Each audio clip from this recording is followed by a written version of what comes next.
the next topic. Back to Lamar, like we always talk about every week. Lamar Jackson drama, the latest Jackson drama. Oh boy. The Oh sweepstakes boy. is still going on. I mean, come on. What can we say? Lamar Jackson still he doing his thing. I mean, he's asking a trade now from the Ravens. That was the latest one. He wants to leave after turning down that guaranteed contract, No, he don't want to leave. guaranteed money. He don't want to leave. They tell him he got to leave. They told him that when they franchise tag.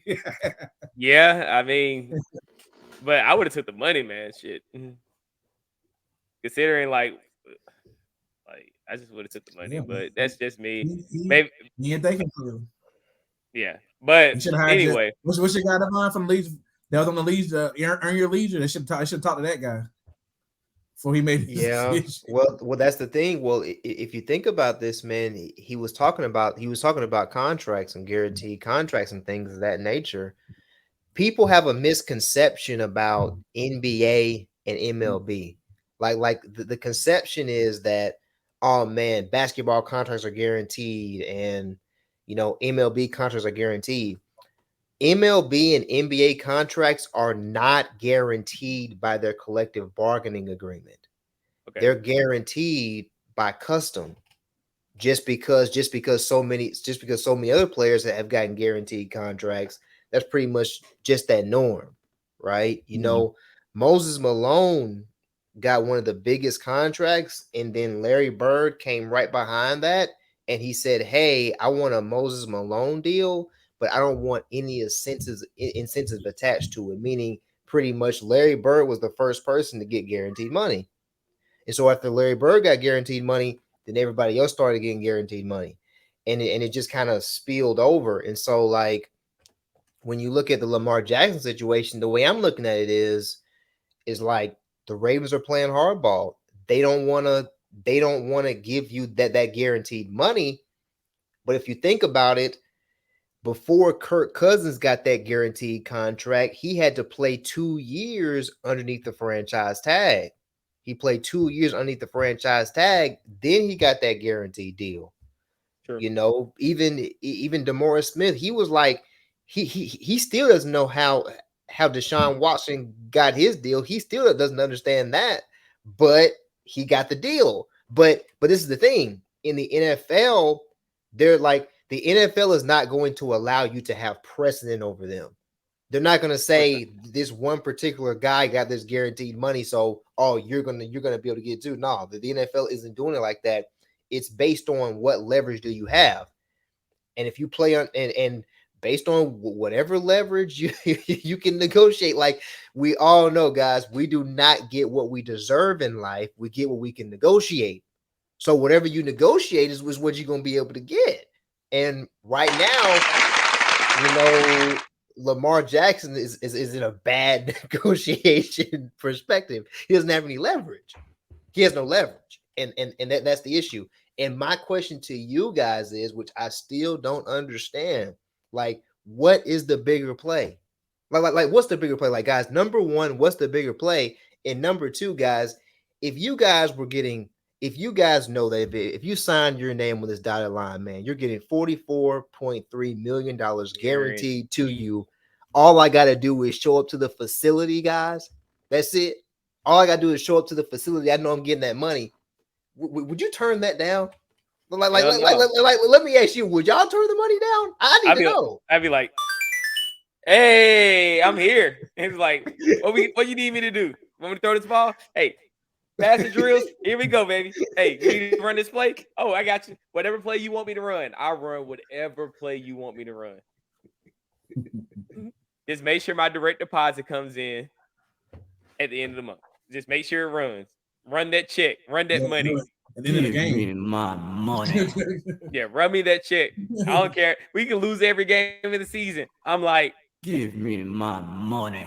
but yeah, before I say what I need to say, let's go back to the part where Deshaun Watson got his mega deal, and who did he get a mega deal with? An agent.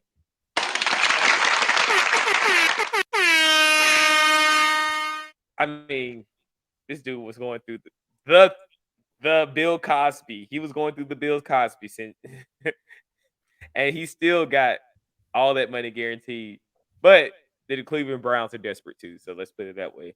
But I mean, yeah, I don't know what his end game is. Like that's the thing about it. I think he kind of screwed himself over because like a lot of teams are like, damn, if he gonna turn down a guaranteed $44 million a year, we ain't trying to give him no more money than that.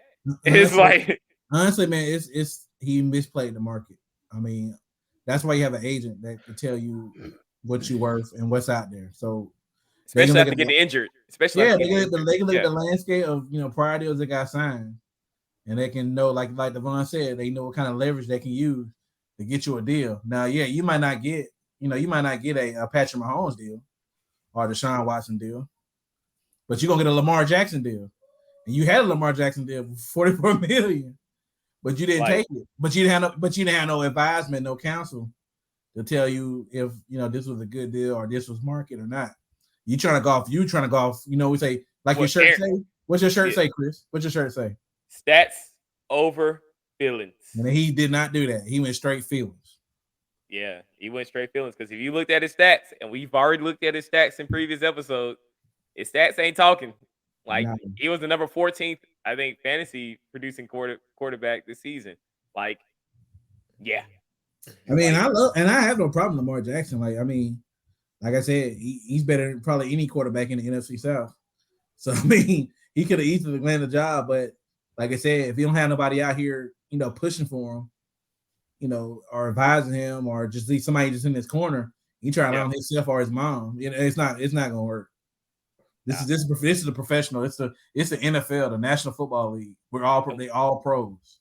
And when it comes to money, you got to detach your feelings over everything, and it's hard. And it's hard for the greatest people to detach their feelings over money, even when they have money.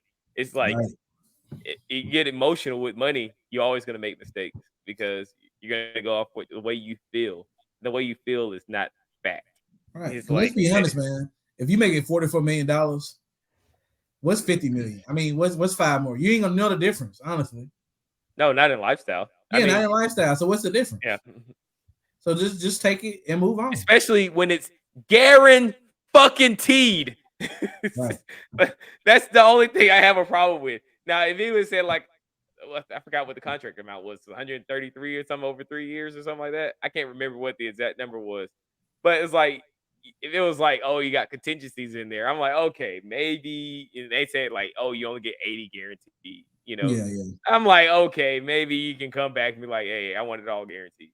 Like they gave you the initial offer of all of it guaranteed. Like, yeah, I truly believe, man, if he had representation and proper representation, even if he didn't want to take that deal, I think he would have been somewhere else and been happy. He could have been on another team. Because I think that's what he really wanted to leave Baltimore. I think that's what it really was.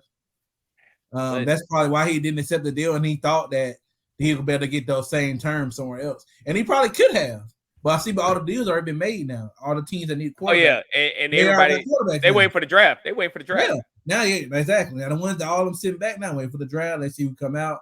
Let's see what we paying. Let's see what our bottom line look like after this draft. Yeah, if I have enough money, they may go back and get a Lamar Jackson. They may have to drop some people, but they might pick up a Lamar Jackson. But right now, he's gonna have to wait. Yeah, I was looking at something. They say the Ravens might be looking for a QB to draft.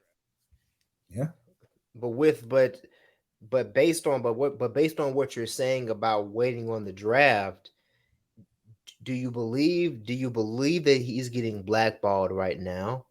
Do you believe he's getting blackballed right now? Probably. Or do you think that there's waiting on people are waiting on the draft and somebody's going to make a decision after the draft? Honestly, in my heart of hearts, I think somebody went after the draft. In my heart of hearts, I don't really believe he's going to blackball per se. I believe there is a stigma on him now. I say that, but I don't think he's getting blackballed. I think they're gonna wait till the draft is over, and then they'll make their decision on how they draft if they decide to pick him up. Because I mean, Anthony Richardson, Lamar Jackson. I'm taking Lamar Jackson all day. So, I mean, I agree too. It's really interesting where this is gonna go, and we only can know when the draft happens at the end of the month. Yeah. So, hey, If you're interested in hearing our commentary during the draft, we're gonna have our draft special going on. We'll just be talking commentary as each team picks its selection. What the fantasy outlook is gonna look like with that team, with that player. Will they be an instant mark? Like New Orleans with Chris Olave. Yeah. We'll see. We'll see. So catch us. Content's coming. Yes, sir. But the Ravens also were trying to deal out another player, quote unquote retired player, O'Dell Beckham Jr. They offered him a contract to play for the Ravens this season. Now, O'Dell, you might be smoking something. I was like, Damn. when I saw how much he wanted, he originally wanted $20 million a year. And I was like, bruh, your body can't hold. It's like you can't make it the whole season anymore. Like your last good season was 2018. I did a short about it earlier this week. His last good season was 2018 from a fantasy perspective. It's like, and from a numbers perspective, like, bro, nobody ain't gonna pay you that money. And now he's asking for 15 million. He dropped it down to a meager 15 million. Now, is he worth that? And I know the answer, but I'm gonna ask it anyway. What I got for you though, I got a 2-year, $20 million deal. So it's 10 mil a year, but it's gonna be a team option on the second year. I'll give you something like that. With contingencies, I probably make like maybe for sure. I probably make like 12 million guaranteed, $20 million. Yeah. You gotta play 85% of the games. Yeah. You gotta be on the roster. Like you can't be sitting out, majority of snaps. Like, and I don't mean just be in the game, for one drive and that's it. I need you to be at least a high performing number 2 wide receiver or a low performing number 1 wide receiver. Because he's at the tail end of his career. I mean, he's going into his ninth season. He's done. Yeah. So, yeah. Okay, Vaughn, what'd you think? I mean, guys, why would I give somebody 1 year 20 million for a guy that hasn't played? You haven't played, and that's what I have. That's what I have such a problem with these guys, man. Is like he held out last year, okay, because nobody didn't want to pay him, but I wonder why. Maybe it was because you couldn't play. Yeah. Maybe it was because of your health. Maybe it was because of your level of talent. Maybe your level of talent has regressed. Okay. Look, y'all. We remember O'Dell. Look, I remember O'Dell from LSU. I remember him. I remember the one-handed catch, from New York Giants. I remember O'Dell. The problem is that O'Dell is not here anymore. Doesn't exist. Those times are gone. Those times are over. And so 1 year, 20 million. Like, dude, you're gonna be making more.